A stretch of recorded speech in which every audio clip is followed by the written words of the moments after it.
जगत द्वैत है। ब्रह्म सत्ता जो की त्यों है, ना कछु हुआ ना कछु है, ना कछु होने आ, अनुभव का दीदार है अपना रूप अपार। ऐसे महापुरुषों के अनुभव होते हैं। हे राम जी, जिसकी बुद्धि में यह निश्चय हुआ है कि सर्व मैं हूँ, वह किसी पदार्थ की इच्छा नहीं करता।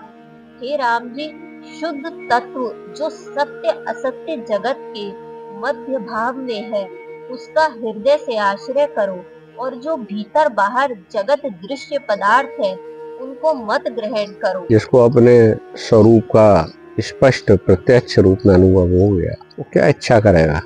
वो किस चीज की इच्छा करेगा जब अपने से वह कुछ है ही नहीं, सब कुछ अपना ही आपा है।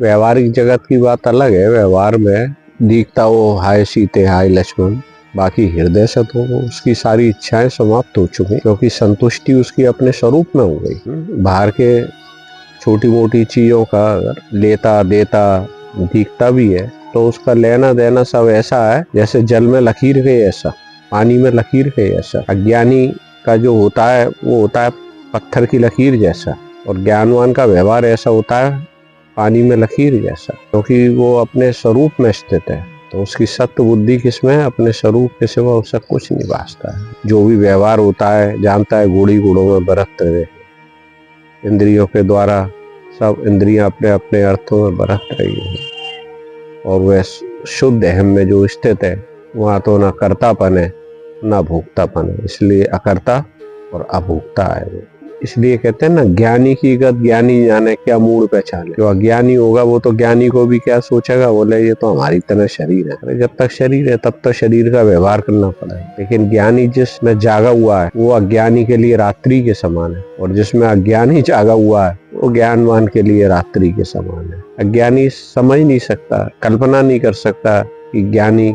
किस अवस्था में स्थित है, उसके स्वरूप की कल्पना नहीं कर सकता, क्या अखंड अपने ब्रह्म स्वरूप में स्थित है अज्ञानी है। और ज्ञानवान अज्ञानी की कल्पना नहीं कर सकता, बोले ये एक सीमित दायरे में उसकी अहंकार में स्थित होता। तो ज्ञानवान के लिए अज्ञानी का जो अज्ञानी जिसमें जागा हुआ है वो रात्रि के समान है, अज्ञानी के लिए ज्ञानवान क्या, ज्ञानवान जिसमें जागा हुआ है वो रात्रि के समान है।